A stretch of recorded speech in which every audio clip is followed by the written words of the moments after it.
Hi ಎಲ್ರಿಗೂ ನಮಸ್ಕಾರ. Universe love ಚಾನಲ್ಗೆ ನೀವೆಲ್ರಿಗೂ ಸ್ವಾಗತ. ಗೈಸ್, ಈಗ ಬಿಗ್ ಬಾಸ್ ಮನೆಯಲ್ಲಿ 3ನೇ ಟಾಸ್ಕ್ ಕೊಟ್ಟಿದ್ದಾರೆ. ಇಲ್ಲಿ ರಾಶಿಕಾ ಅವರು ಅಶ್ವಿನಿ ಅವ್ರನ್ನ ಸೇವ್ ಮಾಡಿದ್ದಾರೆ, ಸ್ಪಂದನನ ನಾಮಿನೇಟ್ ಮಾಡಿದ್ದಾರೆ. ಇಲ್ಲಿ ಅಶ್ವಿನಿ ವರ್ಸಸ್ ಸ್ಪಂದನ ನಡುವೆ ಟಾಸ್ಕ್ ನಡೀತಿದೆ.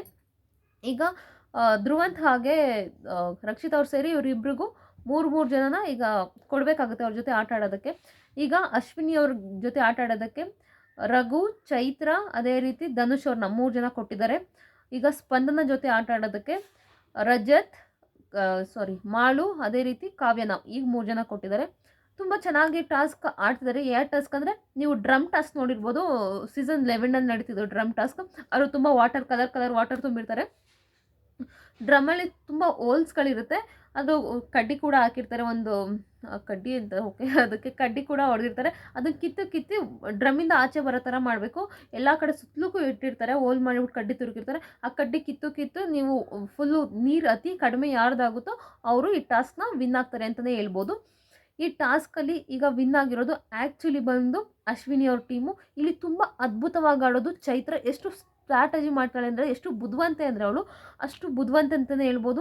ಇಲ್ಲಿ ಇನ್ನೊಂದು ಏನಂದರೆ, ಮಾಳು ಮತ್ತು ಕಾವ್ಯ ಅವ್ರನ್ನ ಅಷ್ಟು ಚೆನ್ನಾಗಿ ತಡೀತಾರೆ. ಇವ್ರ ಕಡೆ ತುಂಬ ಏನು ಹೇಳ್ತಾರೆ, ತುಂಬ ವೀಕ್ ಇರೋನ ಕೊಟ್ಟಿದ್ದಾರೆ ಅಂತಲೇ ಹೇಳ್ಬೋದು. ಇವ್ರ ಕಡೆಗೆ ಸ್ಪಂದನ ಕಡೆಗೆ ಕಾವ್ಯನೂ ಅಷ್ಟು ಸ್ಟ್ರೆಂತ್ ಇಲ್ಲ, ಅದೇ ರೀತಿ ಮಾಳು ಕೂಡ ಅಷ್ಟು ಸ್ಟ್ರೆಂತ್ ಇಲ್ಲ. ಧನುಷಾಗೆ ರಘೋರು ಸುಮ್ಮನೆ ಹಿಂಗೆ ಕೈಲಿ ಹಿಂಗೆ ತಳ್ಳಿದ್ರೆ ಸಾಕು ಹೊರ್ಟೋಗ್ತಾರೆ. ಅಶ್ವಿನಿ ಅವ್ರು ಕೂಡ ಕಾವ್ಯನ ಹಿಂಗೆ ಸುಮ್ಮನೆ ತಳ್ತಿದ್ರು, ಹಂಗೆ ಸುಮ್ಮನೆ ಹೊರ್ಟೋಗ್ತಿದ್ರು, ಆ ಥರ ಆಗ್ತಿತ್ತು. ಒಟ್ನಲ್ಲಿ ತುಂಬ ಚೆನ್ನಾಗಿ ಅದ್ಭುತವಾಗಿ ಆಡಿದ್ದಾರೆ ಚೈತ್ರ ಅವರು. ಅಲ್ಲಿ ನೀರು ಅವ್ರ ಕಡ್ಡಿನ ಕಿತ್ತು ಎಸ್ತಿದ್ರೆ ಕಾವ್ಯ ಅವ್ರು ಚೈತ್ರ ಅವ್ರು ತಂದು ಮತ್ತೆ ಆ ತೂತೊಳ ಕಡೆ ಆಗ್ತಾಯಿದ್ರು, ಓಲಲ್ ಕಡೆ ಮತ್ತೆ ಸಿಗಿಸ್ತಾ ಇದ್ರು ಕಡ್ಡಿನ. ಸೊ ಎಲ್ಲೂ ಆ ಕಡೆ ನೀರು ಹೋಗೋಕ್ಕೆ ಬಿಡಲೇ ಇಲ್ಲ. ಅವರಷ್ಟು ಬುದ್ಧಿವಂತಿಕೆಯಿಂದ ಏನು ಸ್ಟ್ರಾಟಜಿ ಯೂಸ್ ಮಾಡಿ ನೀರು ಹೋಗ್ದಂಗೆ ಕಾಪಾಡಿಕೊಂಡ್ರು. ಈ ಕಡೆ ರಜತ್ ಸುಮ್ಮನೆ ಕೈಲಿ ಅಂದ್ಕೊಂಡು ತಲೆಯಲ್ಲಿ ಅಮ್ಮಿಕೊಂಡು ಈ ಕೈಲಿ ಪ್ರೆಸ್ ಮಾಡಿಕೊಂಡು ನೀರನ್ನ ಇದು ಮಾಡ್ತಿದ್ರು. ಬಟ್ ಎಷ್ಟು ಅಂತ ತಡೆಯೋಕ್ಕಾಗುತ್ತೆ, ಅವ್ರ ಸುತ್ತಲೂ ಕಿತ್ತೇ ಬಿಟ್ಟಿದ್ರು ಆ್ಯಕ್ಚುಲಿ ಇವ್ರದ್ದು ರಜತ್ ಅಂದರೆ ಸ್ಪಂದನ ಟೀಮ್ದು. ಸೊ ಇಲ್ಲಿ ಫುಲ್ಲು ತಳಕ್ಕೆ ಬಂದುಬಿಟ್ಟಿದ್ದು ರಜತ್ ಅವ್ರ ಟೀಮ್ದು. ಅದೇ ರೀತಿ ಅಶ್ವಿನಿ ಅವ್ರ ಟೀಮ್ ತುಂಬ ಚೆನ್ನಾಗಿ ಅದ್ಭುತವಾಗಿ ಆಡಿದ್ದಾರೆ. ಆಲ್ಮೋಸ್ಟ್ ಅವ್ರದ್ದು ಮುಕ್ಕಾಲು ಟ್ಯಾಂಕ್ ಇತ್ತು.